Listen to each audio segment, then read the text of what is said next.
Welcome to Healing Lives with Corey Gilbert, a podcast sponsored by the Healing Lives Center. Discover how to love and lead your family well and biblically.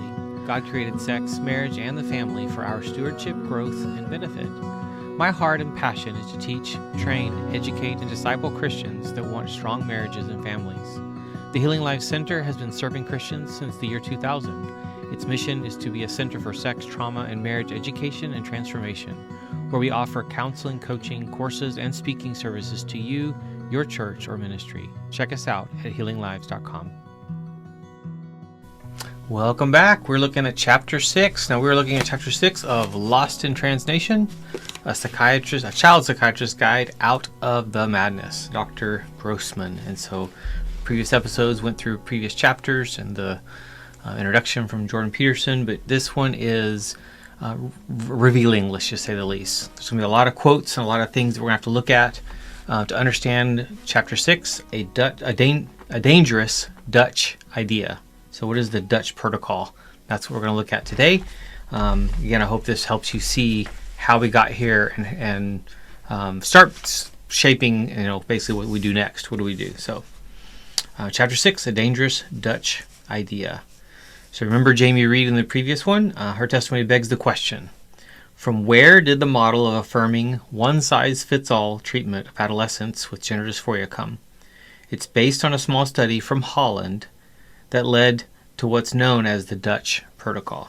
So what is this Dutch protocol? In the Netherlands, sex reassignment was available for adults since 1972. So the number of patients was limited and almost all were middle-aged men. So think about that with what we've already seen so far. For their work and research in this highly specialized field, a few Dutch clinicians achieved worldwide prominence. Following their patients over time, they discovered that they had significant mental health issues, including suicidality. Perhaps, researchers thought, because the men had gone through male puberty and had masculine bone structure, muscle mass, hair growth, and voices. It was therefore difficult to pass as women. So the Dutch researchers had an idea. There's that idea again. Identify kids with gender dysphoria, and this is really hard, that will probably persist to adulthood, because you can't know that, but they speculate. Prevent their masculinization from puberty, then use estrogen and surgery to achieve a feminine appearance. So the doctors were well-intentioned. Perhaps puberty suppression of these extremely rare individuals would produce an improved quality of life. That was the goal. That is a good goal. So the means to chemically prevent puberty already existed. Children with a medical condition called precocious puberty begin sexual, bone, and muscular development early. Girls before the age of 8 and boys before 9. Because their premature development causes social and emotional difficulties, they are sometimes given a medication called a GnRH agonist, which acts on the brain to prevent the release of estrogen and testosterone from the ovaries and testicles. At the appropriate time, the medication is stopped, and with time, puberty resumes. So as discussed in Chapter 3, there's no way to determine with certainty which children will persist with gender distress. Dutch hypothesized that those with severe dysphoria from very early childhood, whose conditions worsened into mid-adolescence, would most likely remain gender dysphoric the rest of their lives. Incorrectly so. Researchers started administering puberty blockers to 111 such youth at an average age of 15. Cross-sex hormones roughly at age 17, and breast and genital surgeries around the age of 19. The patients also received ongoing psychological support. An article about their experimental interventions was published in 2006, supported financially by Ferring Pharmaceuticals, the manufacturer of triptorelin, a puberty-blocking agent. In 2014, the researchers published groundbreaking claims. Puberty suppression and surgeries were associated with marked reduction or resolution of gender dysphoria, improved mental health, and overall functioning. Their guidelines became known as the Dutch Protocol, and the one study is the basis for all gender-affirming care, including, of course, the care on which Jamie Reed blew a whistle. Salivating doctors. Michael Biggs, a professor of sociology at Oxford, recently undertook a comprehensive investigation of the Dutch study.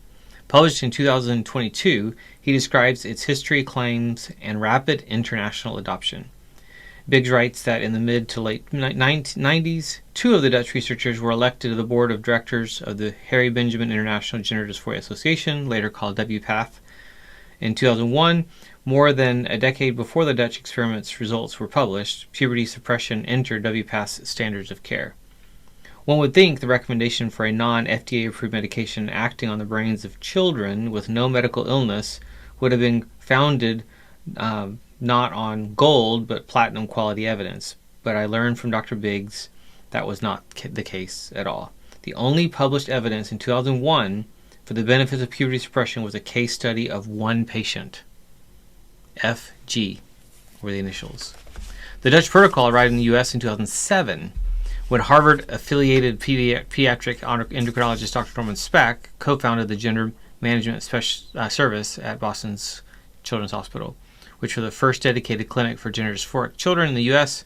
His program was based on the Dutch model. The hospital sent a psychologist to Amsterdam for training. From the outset, the Boston clinic offered puberty blockers with no minimum age, specifying only that the child reach Tanner Stage 2, marked by the first growth of pubic hair, and for girls by budding breasts, and for boys by growing testicles. As reported in 2015 by the New York Times, Dr. Spack recalled being at a meeting in Europe 15 years earlier when he learned that the Dutch were using puberty blockers in early adolescence. He recalled, "I was salivating. I said we had to do this." That's creepy. Why were all these doctors in a hot rush? I, the author of this book, Dr. Grossman, propose they shared Dr. Money's approach. I have an idea. Let's do this to patients and see what happens. Creepy.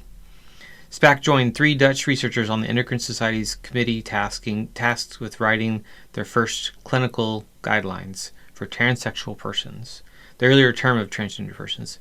In 2009, the ES recommended puberty suppression for children in early puberty.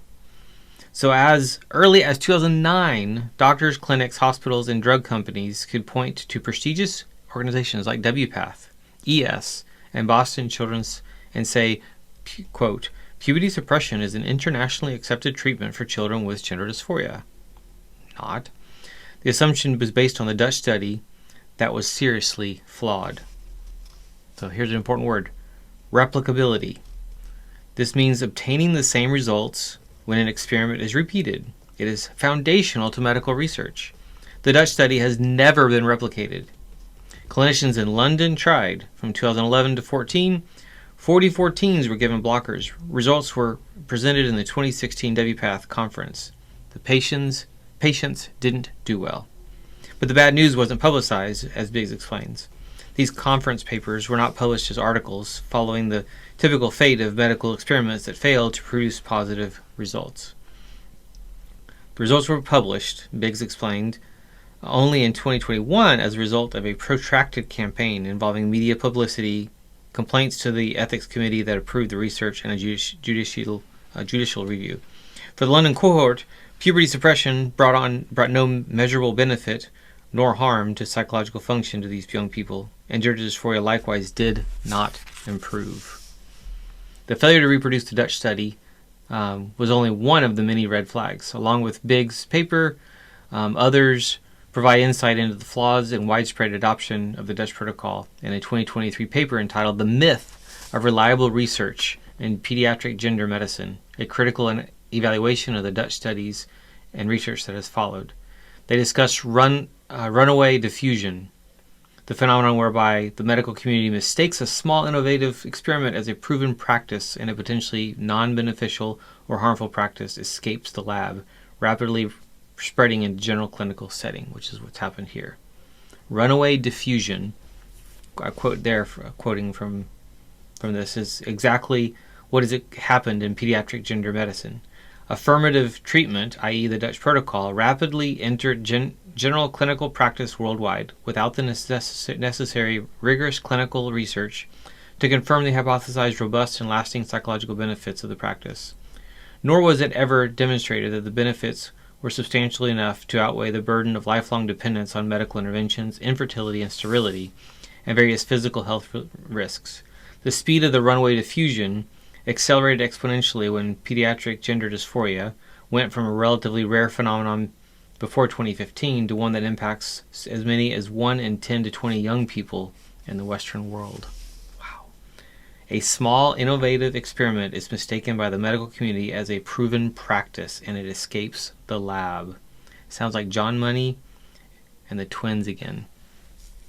So scrutinizing, let's look at this Dutch protocol. The authors describe numerous flaws in the Dutch study and submit its results are not applicable to today's teens and young adults. Aside from the failure to replicate results mentioned above, they point to poor research design, bias, confounding variables, and lack of control group.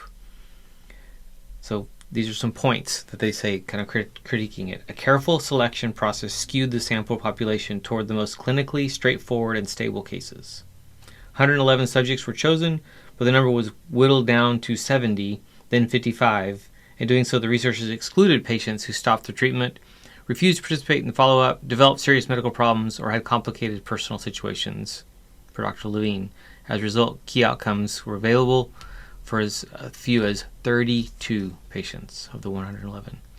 One of the subjects excluded was killed by necrotizing fasciitis after vaginoplasty. So like Jazz, the 18-year-old's penis was too small due to puberty suppression, so an intestinal graft was needed to construct a vagina. Biggs points out a fatality rate exceeding 1% would surely halt any other experimental treatment on healthy teenagers. Patients with mental health issues, such as Rosa, were disqualified. The current demographic has high rates of psychiatric disorders and neurodivergence. All subjects had severe gender dysphoria, lifelong extreme and complete cross-gender identities, like Jazz, which worsen with puberty. Current demographic is characterized by sudden adolescent onset, like Rosa. All subjects received psychotherapy that could have led to improvement, not the medical treatments. In today's GAC, therapy is optional and considered potentially harmful. The Dutch assumed blockers are fully reversible. We know this is incorrect. The Dutch did not consider effects of blockers on physical health, libido, sexual development. Attention to fertility was meager. The average age of starting blockers was 15. Currently, children as young as 8 are eligible. The scale used to measure gender dysphoria pre- and post-treatment was highly problematic. The claim of improved gender dysphoria, the linchpin of the protocol, could have been an artificial or measurement error. The follow-up was premature. Medical complications and regret can take years. So regarding the study's strict mental health criteria, Reed pointed out the irony. Medical transition practice for children and adolescents is based on the Dutch study, which excluded participants who presented underlying mental health issues. But nearly all children who came to the center here presented with very serious mental health problems. Despite claiming to be a place where children could receive multidisciplinary care, the center would not treat these mental health issues. Instead, children were automatically given puberty blockers or cross-sex hormones, even though the Dutch study excluded persons experiencing mental health issues. Today, the Dutch protocol is a foundation for gender-affirming care, calling for medicalization of youth like Rosa and the patients Reed described. But with their psychiatric issues and recent onset of gender dysphoria, none of them would have met the Dutch study's criteria. They would all have been excluded. In 2021, Thomas Steensma, one of the primary authors of the Dutch studies, seemed astonished that doctors assume their conclusions are applicable to today's youth with gender dysphoria. He's quoted, "We don't know whether studies we have done in the past could still be applied to this time. Many more children are registering for transgender care and also a different type," he said. "The rest of the world is blindly adopting our research." Annelou de Vries, another principal researcher, also expressed concern, warning psychotherapy may be better than life-altering hormones in these situations. He's quoted, "Longer-term follow-up studies are needed to inform clinicians so that an individualized approach can be offered that differentiates who will benefit from the medical gender affirmation and for whom additional mental health support might be more appropriate." So what about the claims of improved mental health? When examined closely, we discovered they were minimal and only in certain categories. According to the Gender Exploratory Therapy Association, GETA, of 30 psychological measures, there was no statistically significant improvement in nearly half of the measures, and the balance only evidenced small changes of questionable clinical relevance. Importantly, there was no improvement in anxiety, depression, and anger scores. In the words of Levine and his co-authors, it is impossible to determine whether gender reassignment therapy or the psychological maturation that occurs with the passage of time led to these few modest improvements. Now here's a fascinating tidbit. Remember, due to strict eligibility criteria, the subjects were serious mental health or family problems were turned away. What happened to them? The rejects. Well, what do you know? Most found ways to deal with their gender dysphoria, and it diminished significantly. Only 22% had gender surgery as adults. Among those rejected from the study and medically untreated as adults, almost 80% were okay about having been rejected.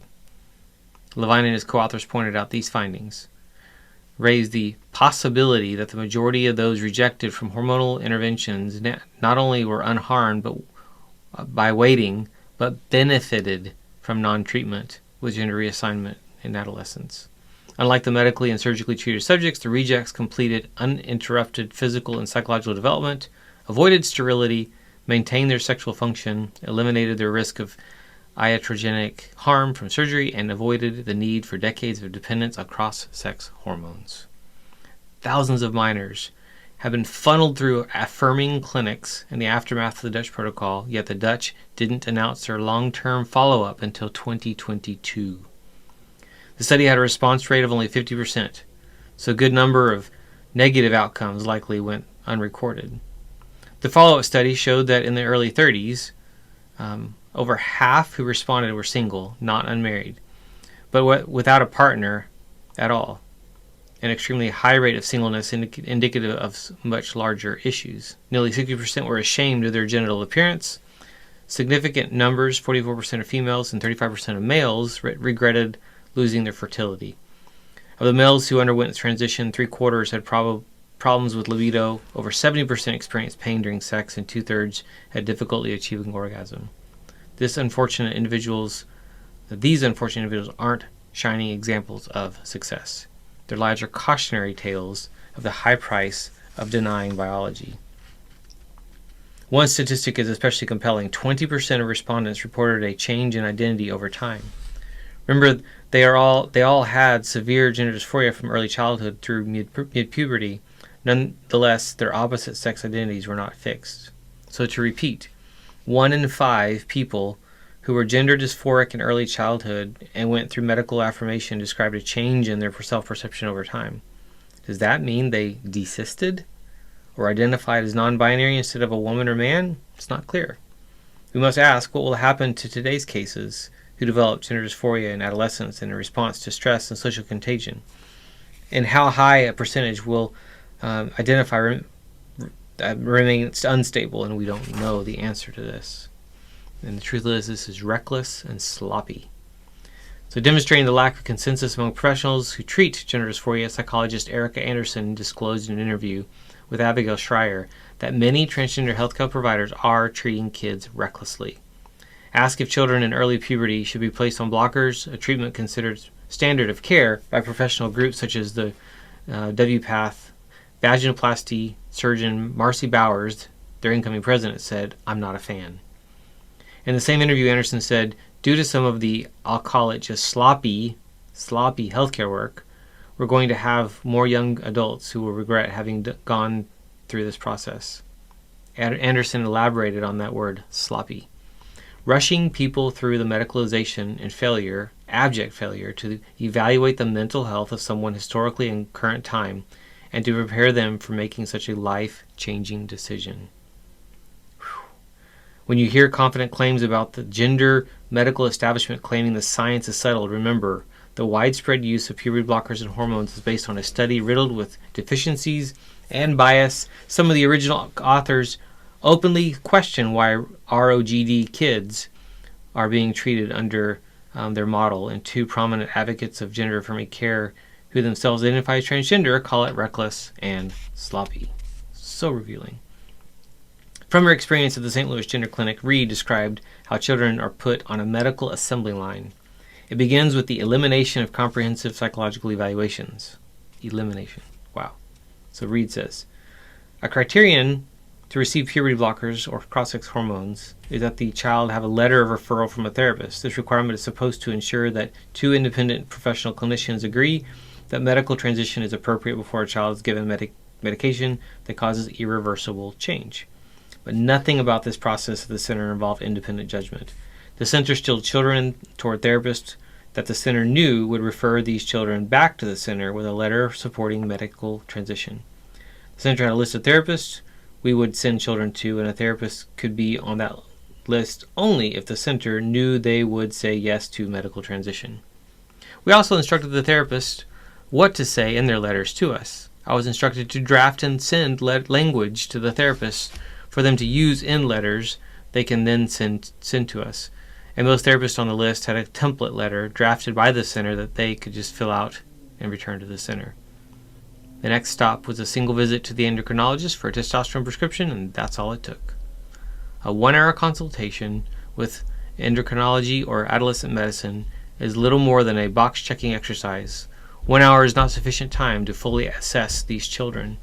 The center tells the public and parents that it makes individualized decisions. That is not true. Doctors at the center believe that every child who meets 4 basic criteria, age or puberty stage, therapist letter, parental consent, and 1-hour visit with the doctor, is a good candidate for irreversible medical intervention. When a child meets these 4 simple criteria, the doctors always decide to move forward with puberty blockers or cross-sex hormones. There are no objective medical tests or criteria or individualized assessments. Gender-affirming care is the gold standard of pediatric gender care, the center's website claims. Gender-affirming care isn't meant to influence people in any particular direction. We don't treat anyone's identity or tell anyone what they should or shouldn't do. But Reed testifies here. I personally witnessed the center healthcare providers lie to the public and to parents of patients about the treatment or lack of treatment and the effects of treatment provided to children at the center. The center tells the public and parents that it provides multidisciplinary care. The center says that you can come to the clinic and get transitional hormones if that is needed, but you can also get psychological and psychiatric care. That is not true. The center placed such strict limits on psychiatry and psychology that I was almost never allowed to schedule patients for those practices. Even when psychology was available, it was only to write a letter of support for the medical transition treatment and never for ongoing therapy. The public has been led to believe that a team has considered their child's care and that the team has ruled it best for the cross-sex hormones to be initiated, but the public was not told the truth. The center did have members who would advocate for different options for the patients with concerning gender histories, concerning comorbidities, and attempts to raise the serious concerns regarding patient care. Patients and their parents, however, were never informed that the team did not have consensus on the treatment.